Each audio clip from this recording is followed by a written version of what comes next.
미세먼지 측정소가 수도권에 집중돼 있어 지역에서는 정보가 부족합니다. 제때 대처하기가 힘듭니다. 요즘 미세먼지와 황사, 꽃가루 등으로 알레르기가 있는 사람들의 고통이 심합니다. 예방법과 대처법 알아봅니다. 지난해 방송된 대구 드론 레이싱 챔피언십 중계방송이 제49회 휴스턴 국제영화제 스포츠 부문 금상을 수상했습니다. 세계적 멸종 위기종인 제도로미를 인공 증식하는 데 성공했습니다. 네, 시청자 여러분 안녕하십니까? 대구 경북 소식 전해드립니다. 어제 이 시간을 통해 중국에 있는 화장품 그룹이 경북에 대규모 투자를 하기로 했다는 소식 중국 현지에서 취재해 보도해드렸습니다. 오늘 관련 소식 하나 더 전합니다. 신생활그룹이 짓기로 한 경산 공장은 그 규모가 중국 공장을 능가할 것으로 보여 경북의 화장품 산업 발전에 큰 도움이 될 것으로 보입니다. 중국 상하이에서 박재영 기자가 취재했습니다. 지난 1994년 중국 선양에 설립돼 20년 만에 8,000개 매장, 10만 명의 판매 사원을 확보할 만큼 화장품 업계에서 급성장하고 있는 중국 신생활그룹. 이 중국 기업이 경산에 투자할 공장은 규모와 기능 면에서 상하이 공장을 능가할 것으로 보입니다. 경산에 짓게 되는 화장품 공장의 생산량은 한 달에 350만 지 이상이 예상되고 연구개발과 판매 사원 재교육 등 기술과 교육에도 집중한다는 계획입니다. 메이드 인 차이나로 진출할 수가 없었고 그래서 제가 늘 관망했어요. 한국에서 생산된 한국 제품으로 판매해야 되겠다고 늘 생각했습니다. 공장 건립도 속도를 낼 전망입니다. 현재 경상북도와 경산시는 대구 한의대 인근에 공장 건립 후보지 3곳을 검토하고 있습니다. 내년 중순쯤 착공을 시작해 앞으로 3, 4년 내에 공장이 본격적으로 가동될 것으로 보입니다. 저희들 시에서는 시시설계 용역을 금년 내로 발주해서 내년쯤에 이제 특화 단지를 만들려고 하고 있습니다. 특히 경상북도와 대구 한의대는 내년 1월에 세계에서 유래를 찾아보기 어려운 화장품 대학도 만들어 경산을 화장품 전문 도시로 탈바꿈시킬 계획입니다. 경상북도와 경산시는 화장품 특화 산업단지의 조기 정착을 위해서 가능한 한 착공 시기도 앞당길 계획이라고 밝혔습니다. 중국 상하이에서 MBC 뉴스 박재영입니다.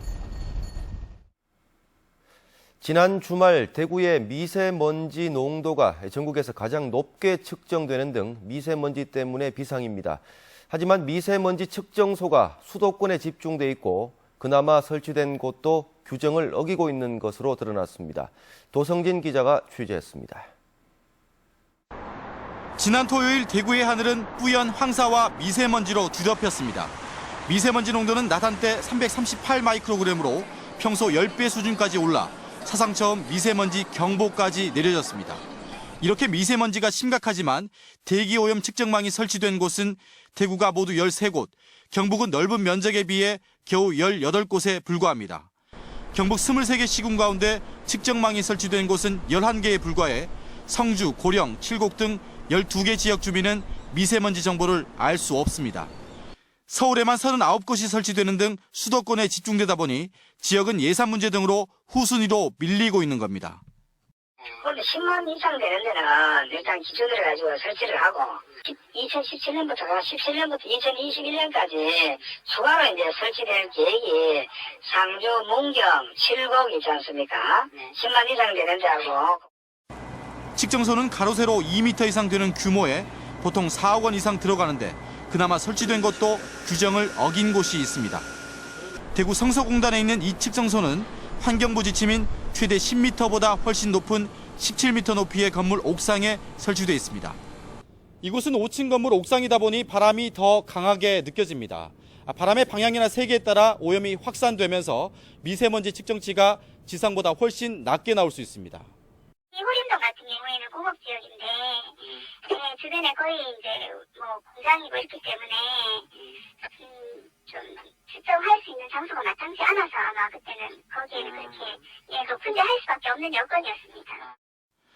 1급 발암물질로 규정된 초미세먼지를 측정할 수 있는 곳도 대구 8곳, 경북은 겨우 3곳에 불과해 상황은 더 심각합니다. MBC 뉴스 도성진입니다. 요즘 미세먼지뿐만 아니라 황사에 꽃가루까지 겹치면서 알레르기가 있는 분들은 상당히 고통스러울 겁니다. 알레르기 피해를 최소화할 수 있는 예방법, 김철우 기자가 소개합니다.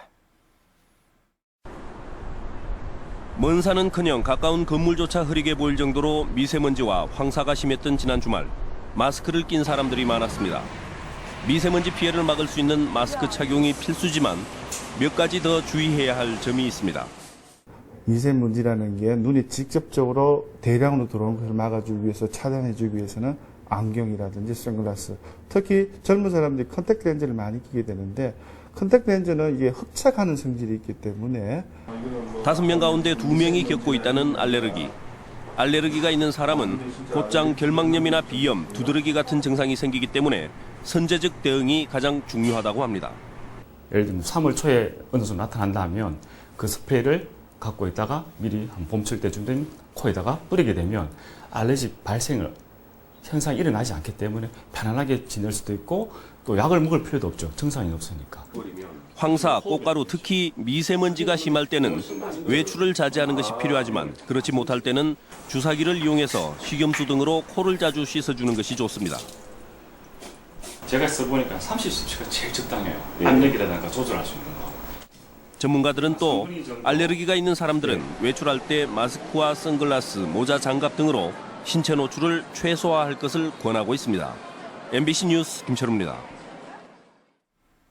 박근혜 대통령이 오늘 언론사 보도 편집국장단 오찬에서 유승민 의원의 복당과 관련해 힘들게 당선되고 나서는 자기 정치한다고 갈라서게 된 것을 보면 허탈하고 굉장히 비애를 느낀다고 말해 유 의원 복당에 부정적인 입장을 나타냈습니다. 대통령의 이 발언이 새누리당의 복당 승인 방침을 뒤집는 사실상 당무 개입이라는 비판도 나오고 있는 가운데 유 의원의 복당에 어떤 영향을 줄지 주목됩니다. 친박계 핵심인 새누리당 최경환 의원이 어제 서울에서 열린 새누리당 4선 이상 중진 의원 모임에 참석해 당 재건 방안을 논의한 데 이어 오늘 국회에서 열린 새누리당 20대 총선 당선자 워크숍에도 참석했습니다. 최경환 의원의 이런 행보는 다음 달 초 원내 지도부 선출과 전당대회를 앞두고 친박계 좌장으로서의 역할을 하기 위한 것이란 분석이 나오고 있는 가운데 당대표 도전 여부에도 관심이 쏠리고 있습니다. 제두루미는 세계적 멸종 위기종이자 천연기념물로 개체수가 해마다 많이 줄고 있는데요.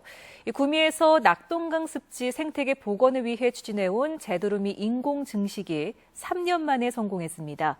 이상원 기자가 보도합니다. 어미 제두루미가 먹이를 집어 새끼의 입에 넣어줍니다. 지난 21일 인공증식으로 알에서 부화된 새끼 제두루미는 어미의 보호를 받으며 하루가 다르게 커가고 있습니다. 지난 2013년 11월 네덜란드에서 들여온 제두루미 2쌍이 2년 반 만에 인공증식에 성공한 것인데 국내에서는 보기 드문 사례로 꼽히고 있습니다. 조류생태환경연구소는 새끼가 어미새가 될 때까지 야생 적응과 비행훈련 등을 실시해 올해 11월쯤 자연으로 돌려보낼 계획입니다. 부화가 됐기 때문에 이제 앞으로 본격적으로 자연 복귀라든가 월동지 확대라든가 이런 점에서 굉장히 의미 있는 한 첫걸음이 디뎌졌다고 생각합니다. 인공증식으로 번식한 개체들이 늘어나면 제두루미 도래지인 구미 낙동강 해평 습지에 방사해 생태계를 복원시키는 작업이 시작됩니다. 제두루미 인공증식과 생태계 복원 프로젝트에는 삼성전자 구미 공장과 대구지방환경청, 구미시도 함께 힘을 모으고 있습니다. 매년 철새 도래할 때마다 먹이주기 행사를 지역 관계기관과 지속적으로 지금 실시를 해오고 있고 앞으로 다양한 활동들을 갖다가 지속적으로 할 예정입니다. 이번 제두루미 인공증식 성공으로 생물 다양성 보존에 대한 관심이 높아지고 제두루미 도래지인 구미 해평 습지 생태계 복원 작업에도 탄력이 붙을 것으로 기대되고 있습니다. MBC 뉴스 이상원입니다.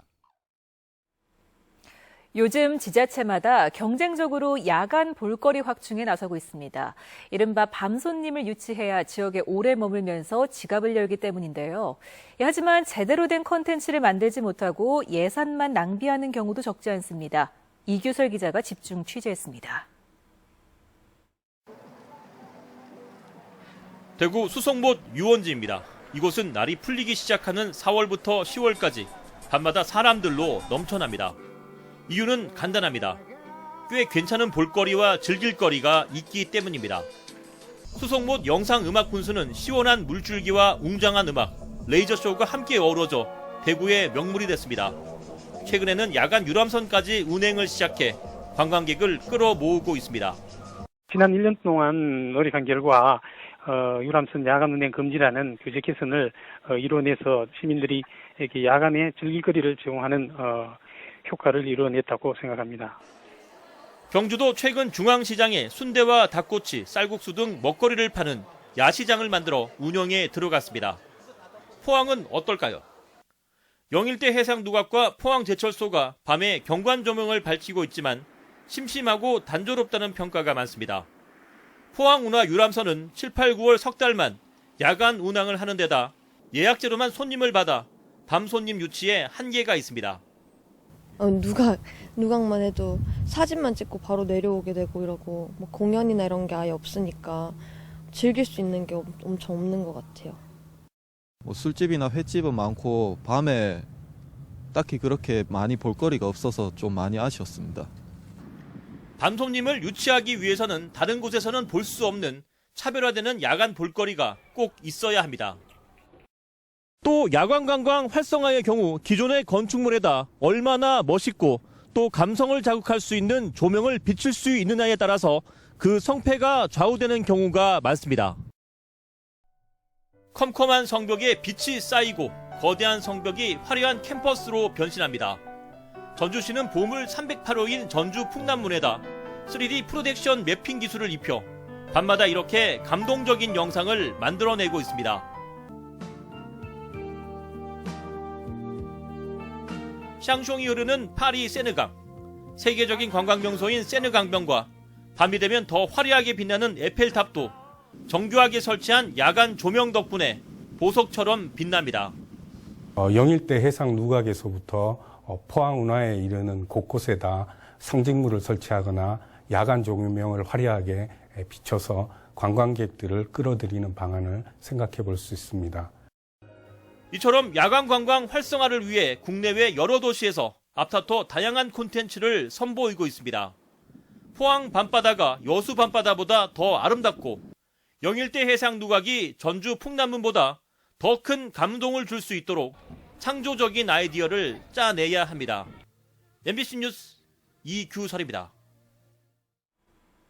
지방의정 사상 최초로 경상북도의회 장대진 의장이 오늘 전라남도의회 본회의장에서 동서화합과 상생발전을 주제로 연설을 하며 두 지역 광역의회와 기초의회, 지자체가 정책 공조를 통해 수도권 중심주의에 공동 대처해야 한다고 강조했습니다. 이번 연설은 경북과 전남도의회가 지난해 3월 체결한 상생발전 협약의 후속 조치로 이뤄졌으며 오는 6월에는 명현관 전라남도의회 의장이 경상북도의회를 방문해 연설할 예정입니다.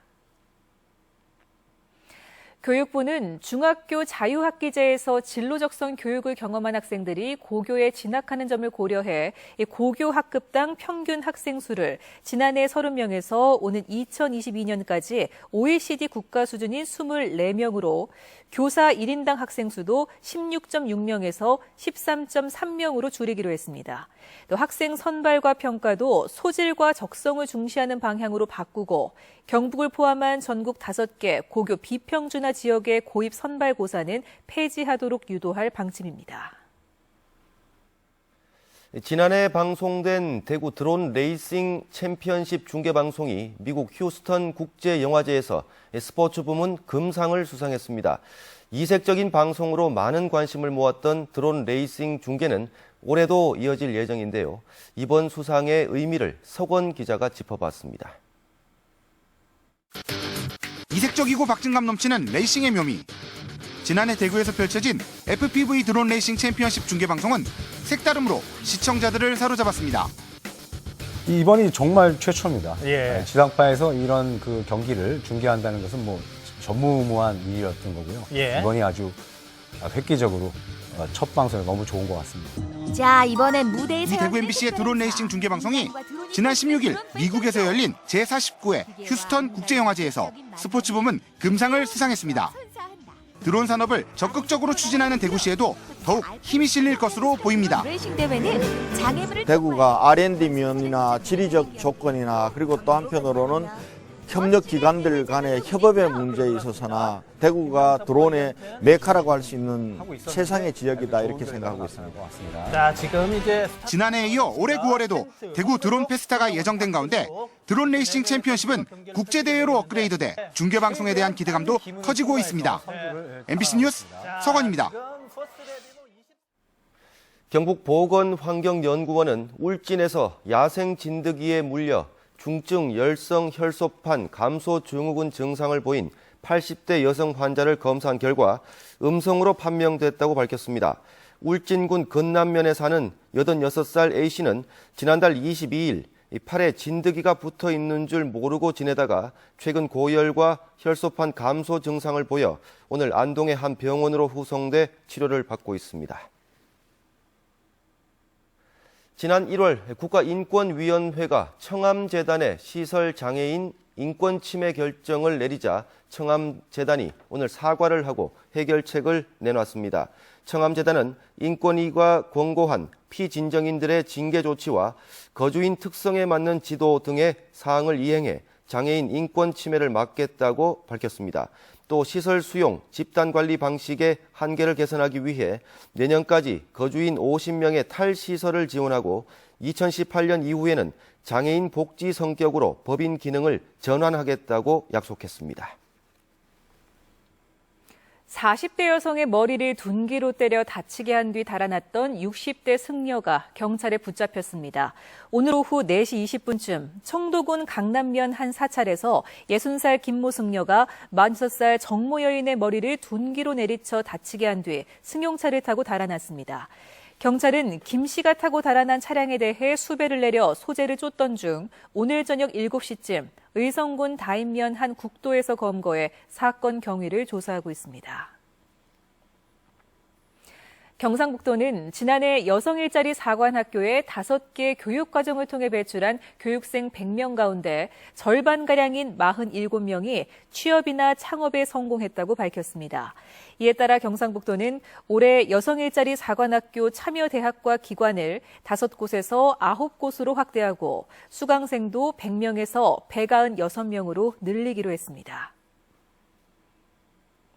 한국은행에 따르면 지난해 말 기준 전국 평균 주택가격은 전년보다 5% 정도 올랐는데 대구는 10% 오르고 경북은 전국 평균과 비슷한 5% 올랐습니다. 또 지난해 말 대구와 경북 지역 가계 부채는 전년보다 18%가량 많아져 전국 평균인 9%보다 훨씬 많이 늘어났습니다. 그러나 최근 대구의 경제 성장률은 3.8%, 경북은 2.5%로 전국 평균인 3.3%보다 조금 높거나 오히려 낮아 주택가격 상승이 경제 활성화로는 이어지지 못했다고 한국은행은 밝혔습니다. 대구 수성경찰서는 지난 2013년부터 770여 차례에 걸쳐 2억여 원의 학원 수강료를 빼돌린 혐의로 모 학원실장 39살 정모 씨를 구속했습니다. 경찰 조사 결과 정 씨는 학원 수강생과 부모들에게 보낸 수강료 납부 안내 문자에 자신의 은행 계좌를 적어 넣었던 것으로 드러났습니다.